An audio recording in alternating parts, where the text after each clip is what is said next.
존경하고 사랑하는 우리 구독자 여러분 반갑습니다. 여러분의 천만전자 천회장입니다. 갑자기 버벅거리네요. 천회장이.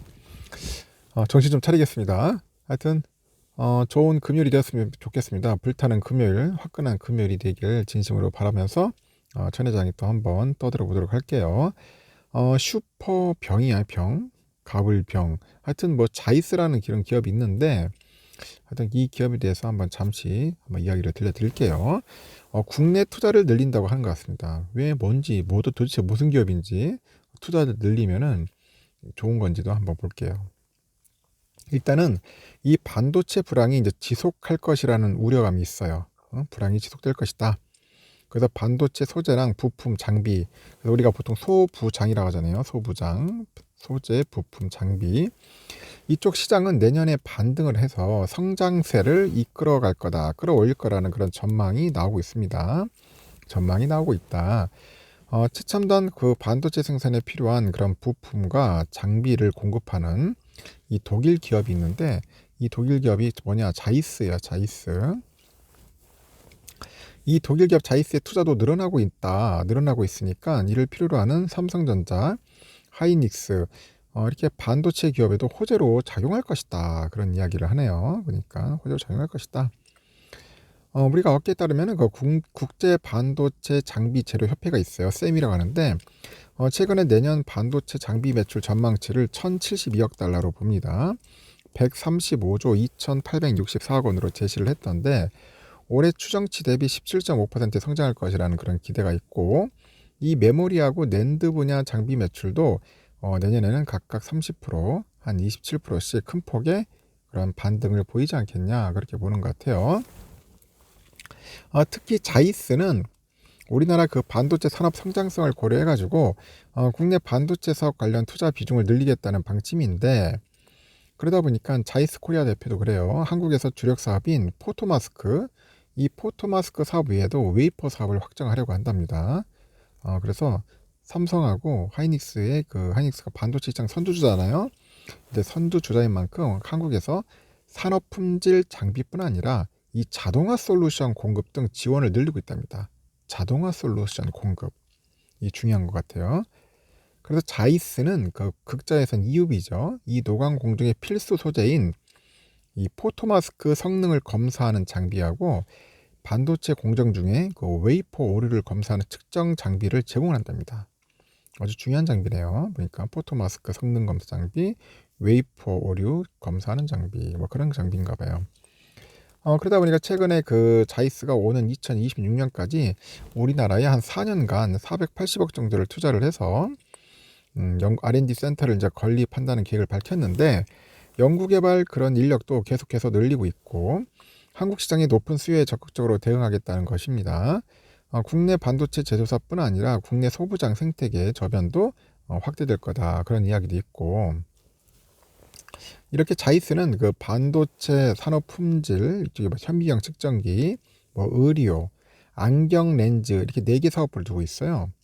이른바 슈퍼올로 알려진 우리 네덜란드 반도 장비 회사 있죠. ASML의 극자외선 노광 장비의 핵심 부품인 그런 렌즈하고 광학 장치를 독점 공급한답니다.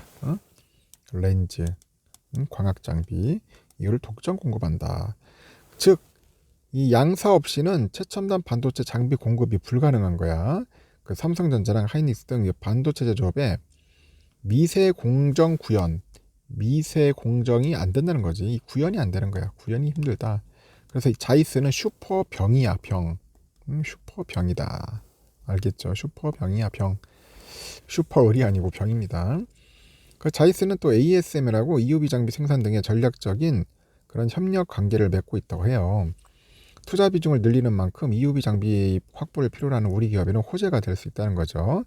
앞서서 ASML도 화성 소재의 ASML 코리아 그 신사고를 설립하는데 2,400억 정도를 투자를 했어요. 이 신사고는 내년 말에 완공 예정이고 심자외선 DUV하고 EUV 이런 노광 장비와 관련한 부품 등의 그 재제조 센터하고 첨단 기술을 전수하기 위한 트레이닝 센터, 뭐 체험관 등이 이제 설립될 예정이라고 합니다. 이건 또 좋은 소식입니다. 그래서 잘 될 것 같고 앞으로 우리가 한번 잘 주목을 해야 할 것 같습니다. 하여튼 여러분들 힘내주시고요. 그리고 또 재미있는 소식을 또 한번 또 들려드리도록 할게요. 보니까 기대감만 너무 앞섰던 것이냐 뭐 그런 말도 있던데, 연초부터 숨가쁘게 달려왔던 우리 코스피 보시면 여러분들 아시잖아요. 이제 숨고르기 간 것 같아.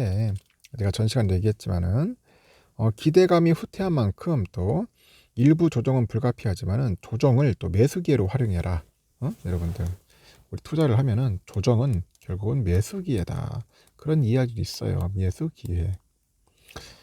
일단 그렇게 생각을 하고요. 코스피는 아직도 다 얘기를 했어요. 좀 빠졌고. 지금 보니까 그 카카오가 좀 재밌었죠. 오늘 카카오 쪽도 한번 보시고. 지금 보니까 최근 증시는 그 전반적으로 상승 동력이 이전보다 약해진 것 같아. 연초만 해도 금리 인하하고 연착륙 기대감이 이제 반영이 됐어요. 그러다 보니 코스피를 비롯해서 글로벌 증시는 강한 랠리를 보였단 말이야. 강한 랠리를 보였는데 기대감은 오래가지 않더라는 거지. 여기 보니까 금리 인하, 뭐 연착륙 이런 상승 동력이 양립할 수 없는 그런 모순이라는 걸 깨달았죠. 깨달은 시장은 그동안에 기대감을 이제 물리기 시작했다고 합니다. 미국이 이제 금리를 내리려면은 경기가 심하게 나빠져야 한다는 건데, 반대로 경기가 연착륙한다면은 미국은 일찍 금리를 내릴 이유가 없다는 거겠죠. 점차 그 연착륙 분위기가 짙어지고 미국이 보다 강하게 긴축할 가능성이 나오면서 금리나 기대감은 빠르게 후퇴했다는 겁니다. 최근에 그 미국의 견조한 고용지표 역시 긴축 완화 기대감을 후퇴하는 요인이 됐는데, 미국의 고용시장이 견고하다는 점은 경기 경착륙 가능성을 낮추지만은 인플레이션에는 부정적이라고 하네요. 연준 인사들 역시 고용지표 발표 후에 연일 매파적인 발언을 쏟아내고 있어. 그러다 보니까 시장의 기대감을 조금 떨어뜨렸더라고요. 그래서 미국의 최종금리 수준도 이전보다 더 올라갈 것이라는 전망도 있어. 시카고 상품거래소 그 패드워치 보니까 올 6월 미국 기준금리가 5.25에서 한 5.5%까지 갈 수 있다는 그런 시각이 있습니다. 그래서 한 35.7%랍니다. 일주일보다 좀 더 올랐어요. 한 1.9%. 반면에 4.75에서 5% 수준에서 멈출 거라는 시각이 일주일 전에 55.8에서 현재 13.8%로 낮아졌습니다.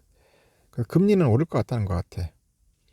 현재 47.3%는 기준금리 전망을 5에서 5.25%로 보는데, 최종 금리 상단이 5.5%까지 높아지면 지금보다 0.75% 더 올려야 한다는 거지. 긴축 부담에 미국의 주요 기술들이 대폭 좀 하락을 한 겁니다. 연초에 높아졌던 눈높이 이제는 조금 낮춰야 한다는 지적도 있고, 다음 주 발표될 미국의 1월 소비자 물가 상승치를 보였죠. CPI 예상치가 6.2%인데 12월 6.5%보다 하락하겠지만은 하락 속도가 크게 둔화될 것이다. 물가 하락 속도에 대한 시장의 전망과 기대가 바뀐다면은 올해 금리 고점의 추가 상향 조정은 물론이고 금리 인하 기대가 좀 약화되고요. 소멸 가능성도 경계해야 할 시점이라고 이제 지적들을 하더라고요. 단기 조정 역시 불가피하다는 분석도 있습니다. 하여튼 여러분들 참고하시고 많이 조정받을 때 조금씩 많이 모읍시다. 알겠죠? 여기까지 하겠습니다.